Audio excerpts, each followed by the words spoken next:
Oki, Dadanastada, Ambawastich, Tansei, and good morning, everyone. It is with great relief that I'm able to share with you this morning that in the middle of this intense heat wave, we are now moving to level 2 water restrictions. So what does that mean for us? Well, first, it means that you are able to provide more care for your gardens, your flowers, and your trees. And General Manager Michael Thompson will share more on that in just a minute. But most importantly, it means that Calgary's water infrastructure has held up as we increase the speed of flow in the pipes from the Bears Paw Water Treatment Facility. Since we increased the speed of water flow on Monday, we have not detected any new wire snaps or any unusual activity. Our city team is confident that the pipe has been able to manage the increased speed of water flow. This is largely due to the excellent work that was done to prepare for turning on the additional pump, and as a result, they were successful in minimizing any pressure spikes. Now, before I turn things over to General Manager Thompson to provide more details on the restoration work and the Stage 2 restrictions as well as next steps, I want to address some key issues around the feeder main break. First, I started today not by saying I'm thrilled or excited to announce the move to Stage 2 restrictions. I said that I'm relieved. I can tell you that I'm relieved, the Council is relieved, and all of the people who have worked tirelessly around the clock and every weekend since the 5th of June are all relieved. Providing safe water supply to Calgarians is one of the absolute core jobs of City Council and administration. And for the last several weeks, we have faced massive challenges. We have dug in, and we have found solutions to some very tricky problems. There was no guarantee that the pipe could or would withstand the additional flow. And while we are not out of the woods yet, I am relieved that we have taken one more giant step forward and are able to share good news with you today. I cannot emphasize enough how much effort has gone into getting us to this point. Effort by city teams, by local contractors and trades, and other private sector partners. The number of sleepless nights and the family dinners that they gave up to ensure that our water flow could be restored is incredible. We are incredibly grateful as well to have such talent and commitment in our city. Secondly, I need to reinforce that our work doesn't stop here. Calgarians deserve answers to why this happened and how to prevent this from happening again. Early on, I called for an independent third-party review. This review is essential in providing answers and ensuring that we improve our water delivery and monitoring methods in any way that we can. From the moment I connected key players in Calgary's oil and gas community to support the city on the eve of calling a local state of emergency, their expertise has been invaluable in helping our team craft solutions that worked for our specific situation and to expedite the restoration process. We need to continue to lean on experts like this for the independent review process, and that review must be completely arm's length. As I said to media earlier this week, CAO Duckworth needed to get the ball rolling on this, but now he and his staff need to step back and extract themselves as quickly as possible, letting third-party experts get on with the work of the review. Now, make no mistake, the work doesn't stop with just a review of the issue. We'll be doing everything we can to ensure that the health of our infrastructure going forward is managed in a comprehensive manner, and we will be leading this important conversation across the country. Thirdly, we know that aging infrastructure issues are not unique to Calgary. Similar water incidents have hurt Atlanta, Denver, and very recently our fellow Canadians in Quebec City. And frankly, Calgary is on the front lines of an infrastructure crisis, and I just can't sugarcoat that. This is a legacy issue that spans back decades.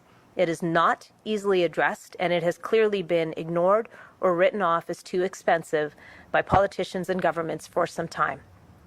I'm of the view that perhaps we got lucky here in Calgary. Our warning came early, and we have world-leading infrastructure expertise right here in our city. In fact, in September, I'll be talking to the Association of Maintenance Contractors of Canada as they kick off a major project on the future of infrastructure maintenance in this country. My focus will be the critical role that strong public and private sector partnerships play in fostering trust as well as innovation. I'll now ask General Manager Michael Thompson to talk about the details of Stage 2 and to explain the next steps that we can expect as we continue to restore water service to regular levels in our city.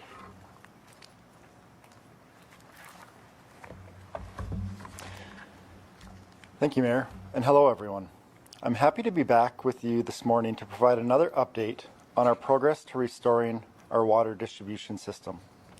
Since we started bringing the feeder main back into service, we have been carefully watching the pipe's performance. As I've shared in the past, after the initial break in the feeder main on June 5th, we discovered a number of areas of structural weakness in the pipe.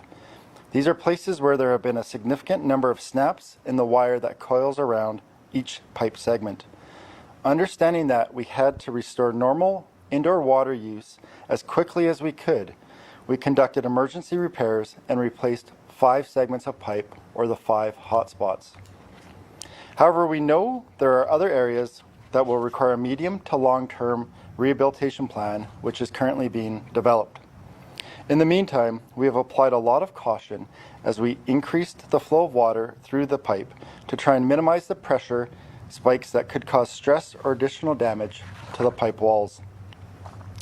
2 weeks ago, we were able to increase the flow of water through the feeder main to about 55% of its maximum capacity. At 55% flow, we were able to supply enough water so that people could resume normal water use and so that we could move to Stage 3 outdoor water restrictions. On Monday, we turned on another pump at the Bears Paw Water Treatment Plant and increased the flow of the water in the pipe again. Thanks to careful planning and execution from our team, this went very smoothly with no significant pressure spikes. We reached 70% flow earlier this week and have been watching to see how the pipe would respond. We're happy to report that the pipe continues to respond well. We have not detected any new wire snaps since we increased the pressure. This has given us the confidence we need to announce that as of today, we are lowering our outdoor water restrictions to Stage 2. Here are some details on what outdoor water use is permitted at Stage 2. We know many of you are anxious to water your lawns, particularly given the heat that we're experiencing right now. All Calgarians, residents, and businesses can now use a sprinkler, soaker hose, or in-ground sprinkling system for up to 1 hour a week on specific days. This sprinkler schedule is determined by address. Houses that have even numbers will use one schedule, and houses with odd numbers will use another. We are still being mindful that we have enough supply to meet the increased demand, especially during this hot weather. By following the sprinkler schedule, we will help to manage demand in a gradual, measured way, with use balanced across the entire city. Under the sprinkler schedule, even numbered addresses can use their sprinkler on either Wednesday or Saturday, and odd numbered addresses can use their sprinkler on either Thursday or Sunday. That means that odd numbered addresses can start watering today. We ask that you water in the morning or in the evening, avoiding the warmest hours in the afternoon. This will help to minimize evaporation. In addition to the sprinkler schedule, you can water gardens, plants, and shrubs with a hose fitted with a trigger spray nozzle or drip irrigation with an automatic shutoff on any day and at any time.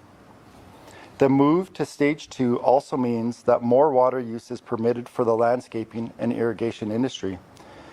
Starting today, watering trucks can be filled with potable water for trees and shrubs. Over the past several weeks, we've been offering a non-potable river water pickup station for landscapers. With today's change, that station will be closing. As I mentioned earlier this week, we continue to proceed with caution. We will monitor on Friday and throughout the weekend to see how our system performs and to ensure that our supply is enough to meet the increased demand. If all continues to go well, we may be able to move to Stage 1 outdoor water restrictions on Monday. Also, as I shared with you earlier, we have started developing a medium to long-term rehabilitation plan for the feeder main to address some of the ongoing issues we've detected. We will be incorporating additional information that we expect to receive by the end of the month from the pipe diver. inspection. Some of the plans that we are looking at include placing a liner inside the existing pipe, replacing additional segments of pipe which have lower structural capacity, exterior reinforcing of the pipe, or installing a new pipe altogether.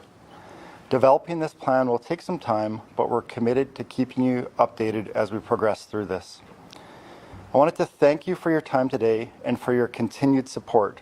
For more details on what is allowed under Stage 2 restrictions, what to expect in each stage, frequently asked questions, and other information, please go to calgary.ca/restrictions. We'll be back tomorrow providing an update at 2 p.m. and we'll have no live stream today. Thank you. Thanks very much, Michael. As this heat wave carries on, I'd like us all to continue to be good neighbors and check in on each other. And remember that while you can get back to reviving your gardens and your lawns, be sure to limit your sprinkler use to only 1 hour per week.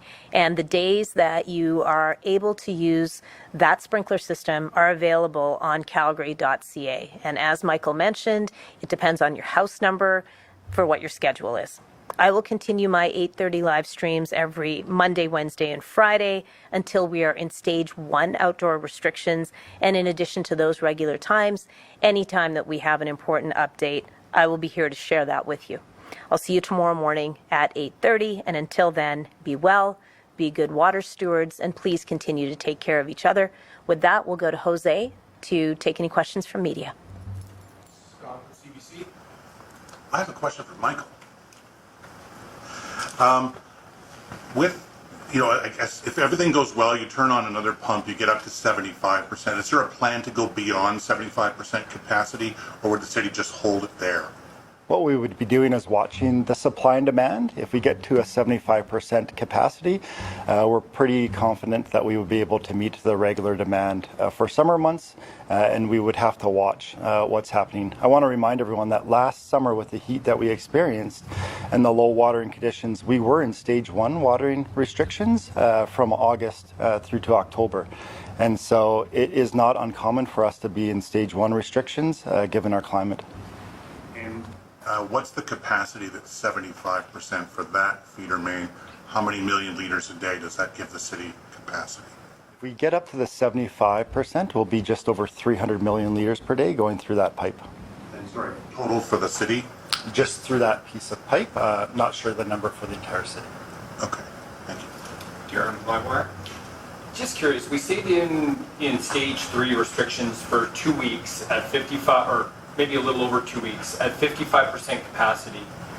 We have only spent a couple days in Stage 2, and Director Bouchard yesterday said that we could be moving to Stage 1. Can you explain the process along the way that kind of takes us from that long extended time in Stage 3 quickly to 2, quickly to potentially 1?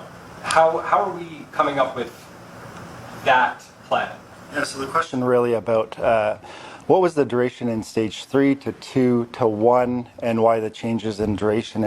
And I would start off by when we got into Stage 3 restrictions, we had really put the pipe under at 55% under some additional stress that it hadn't been seen before. We were listening to wire snaps that were happening in the pipe and really tracking to see the health of the pipe. At the same time, we were really working with our plant staff to figure out how they could bring on additional pumps and minimize the pressure increase in the pipe. And it's really a pressure surge that happens when you turn on additional pumps. And I'll say that our team did a fabulous job over the last 2 weeks working with engineers to figure out how to minimize the pressure increase in the pipe when they turned on additional pumps. And the work that they did has allowed us to be able to move to Stage 2 now, and if everything goes well, to move to Stage 1 on Monday. Just to follow up. This question is for the mayor. Mayor, you said, I'm sure you know what you said, but I'll just repeat it. This is a legacy issue that spans back decades. It's not easily addressed and has been ignored or written off by politicians. Are we to assume then that it will no longer be ignored, and perhaps Calgarians who have been promised a rate cap or a property tax cap this year could see increase to water rates or perhaps property tax in order to cover these infrastructure costs? I think one of the most important things that we need to remember is the costs for the repair and restoration work have not been tallied in full yet. So when we have a better idea of what those costs were, we'll be able to tell you more about whether our reserves can cover that. I am hoping that we get this information soon. Michael knows that we have been asking that question on a regular basis, so we won't know what we're doing with cost recovery until we understand what the costs are. It is my expectation and certainly my hope that our reserves will be able to cover the cost of this. In terms of future works, in terms of making sure that we have the monitoring technology that's needed and any of the maintenance work that's needed, that's a serious conversation that Council is having right now, and we will carry that conversation on into budget deliberations in November. Michael with Global. Once we go into the sprinklers, we've got the even numbers, the odd numbers, the hours and whatnot. No doubt there's going to be calls about neighbors using their sprinklers on the wrong times. What's the plan for enforcement? What's your message to Calgarians if they do spot their neighbor doing something on the wrong day? I think Calgarians have been incredible human beings, and I say the same of our neighbors at Sutton Nation, Airdrie, Chestermere, and Strathmore who have been going through this with us. It was a simple, please, could you reduce the amount of water that you use, and could you abide by the outdoor water restrictions? And people listened. We have really good folks in these communities who have already stepped up, and I have no reason to believe that they won't continue to step up. And if you see a situation where you need to report a neighbor, please know that when bylaw comes out, their first job is to say, did you know? And provide that education piece. And in the majority of cases, people simply weren't aware and they changed their habits very quickly. So we will continue to rely on the good habits of the people that live in this city and the region.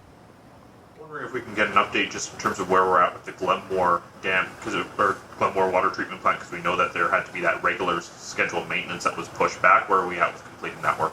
So I do know that maintenance work was done about a week or 10 days ago, and it is completed. But GM Thompson, do you want to weigh in? Well, the Mayor hit the nail on the head completely. That maintenance work at the Glenmore Dam was completed at the Glenmore Water Treatment Plant, and it's now back up and running in its regular capacity. And so we're happy that we had that resiliency, that when this pipe went down, we were able to use the Glenmore Water Treatment Plant to really ensure that we had safe drinking water for everyone across the city. Media. Thank you. My first question was the enforcement one, so I'll skip straight to my follow-up, which was during the stage 4 restrictions, we would get updates on the number of violation tickets that had been issued. I don't know if that was still occurring during stage 3, and if so, does the city know how many people were ticketed during? Yeah.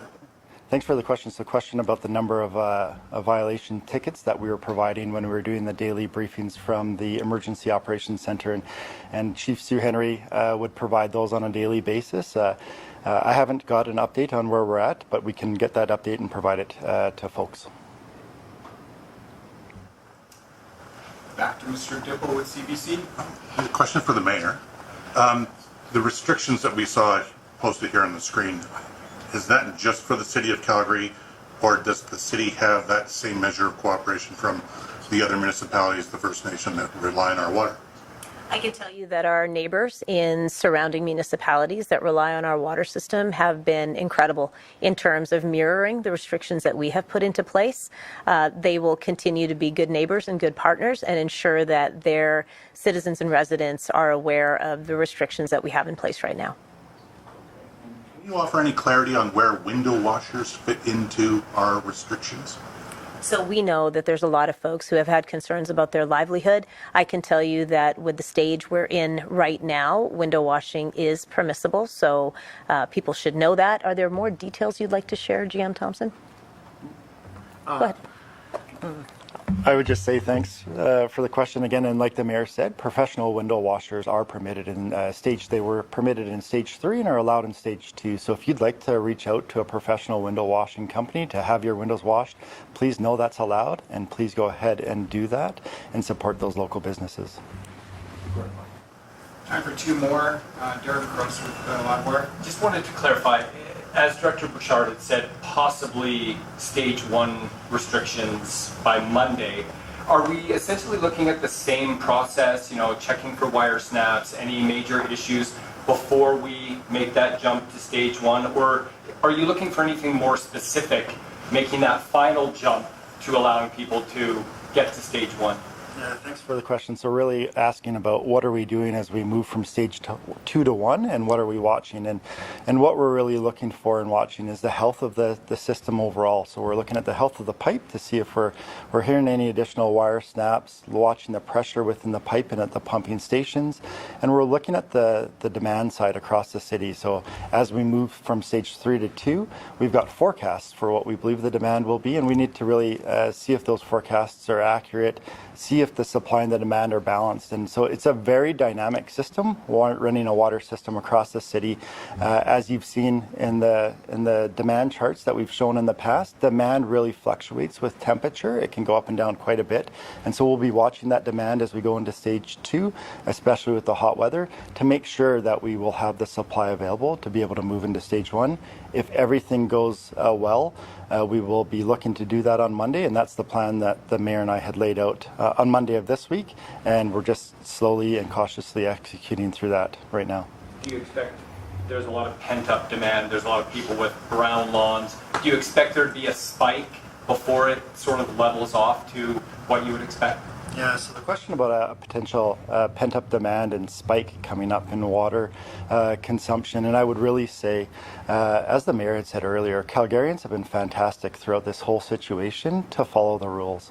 And we'd ask that you just work with your neighbors and follow the schedule we've laid out.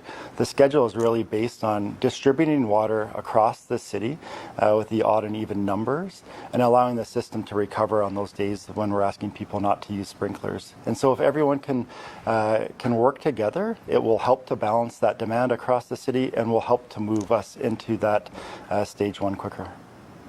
Last question, Kevin Green. Just a quick question about the timing of the move to the new level of restrictions. Is it immediate? Is it now? Is it like this second? It's there? We have moved from stage 3 to stage 2 restrictions as of now. So if folks with odd number houses would like to use their sprinklers in the morning or in the evening today, please feel free to do that. If you'd like to use a hose with a nozzle, triggered nozzle, please feel free to do that. So please be out and watering your gardens and your shrubs if you feel the need to do that.